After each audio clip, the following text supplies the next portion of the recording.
Tá aí, mais inovação do Pix. Só que agora a gente sai de Pix para falar de política. Hoje tem votação da derrubada do decreto do IOF às 7h30 no plenário da Câmara dos Deputados em plena segunda-feira. É isso mesmo, pode ser votado tanto a urgência quanto o mérito dessa proposta que é cara aí para o presidente da casa, o deputado Hugo Mota. Hoje eu estou aqui mais uma vez com a nossa colunista, Andresa Matais. Andresa, seja bem-vinda, boa tarde. Boa tarde, Neila, boa tarde a todo mundo que está acompanhando a gente nessa segunda-feira. Votação na segunda, como a gente tinha falado, olha, quando querem, eles trabalham até na segunda-feira às 7h30, né?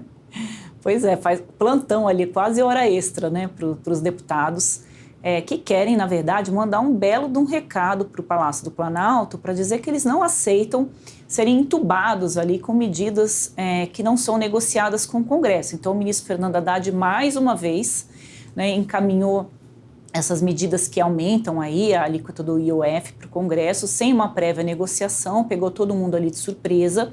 O Congresso é muito suscetível ao que diz o mercado financeiro, que correu para dentro da Câmara e do Senado para criticar a medida, dizendo que vai haver aí fuga de capitais, que as pessoas vão investir fora do país, porque aqui o tempo todo, né, virou assim uma sanha de impostos do governo, né? Eles acordam tentando pensar como é que eles vão criar novos impostos não, aumentar os impostos que já são cobrados, o imposto de renda, agora é o IOF.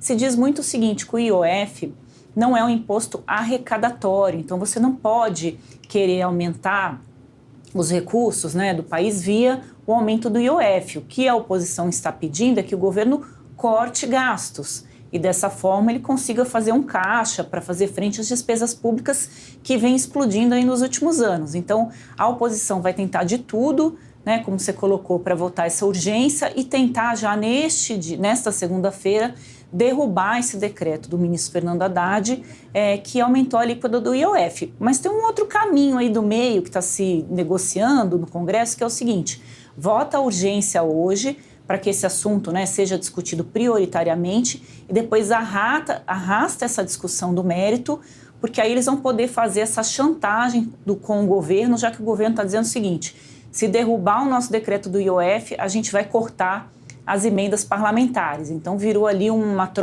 troca de mísseis, vamos dizer assim, para usar a questão aí da guerra, entre o Planalto e o Congresso. Isso nunca dá certo, ainda mais porque o governo Lula não tem base aliada dentro do Congresso. Então são dois caminhos: ou já termina o serviço hoje, faz barba, cabelo e bigode, ou vai arrastando essa situação para ir emparedando cada vez mais o governo. Vamos ver que medida que os parlamentares vão tomar, Neila. Inclusive a ministra Gleisi Hoffmann concedeu uma entrevista, não vou me lembrar para qual veículo foi, mas dizendo que sim, as emendas poderão ser prejudicadas, porque, de acordo com ela, se não houver um outro caminho, as emendas podem ser o primeiro caminho a ser cortado para os parlamentares. E ela mesma acabou nessa ameaça dizendo o quão importantes são as emendas para deputados e senadores neste ano, que é um ano pré-eleitoral, ou seja, vamos ver se essa queda de braço, quem é que vai ganhar?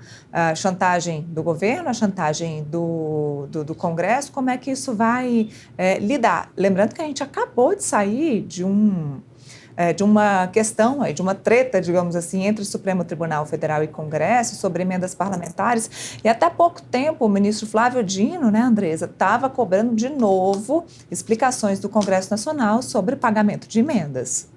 O Congresso é o seguinte: faz tudo, mas não mexe nas minhas emendas, que são os recursos, né, que os deputados e senadores direcionam ali para suas bases eleitorais. Então, a Neila lembrou bem aqui esse ponto que a ministra falou, que em ano pré-eleitoral, que é o que a gente está vivendo, essas emendas são muito necessárias, até porque tem um período, né, em que obras podem ser iniciadas aí nos estados e municípios, e depois que vier o período eleitoral, nenhuma obra pode ser começada, né? Porque se implicaria ali em questões das campanhas, poderia beneficiar os candidatos.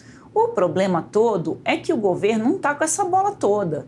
O governo não tem base parlamentar no Congresso, os ministros do Centrão, que têm ministérios no governo Lula, não estão nem aí para o governo, né? Eles agem como se eles fossem oposição ao governo. Aí eu estou falando do União Brasil, do Partido Progressista, cujo presidente, o Ciro Nogueira, é um dos maiores opositores do governo, mas que tem ministério, né, o Ministério dos Esportes. Eu estou falando eu já falei União Brasil, o PP e também outros partidos ali, que são 39 ministérios, até é difícil da gente lembrar. Mudou muito, né, Neila, a relação do governo com o Congresso desde que se criou o orçamento secreto, né? O governo Bolsonaro também era um governo fraco politicamente, entregou o governo para o Congresso, o orçamento para o Congresso, e a partir daí o Congresso foi muito empoderado.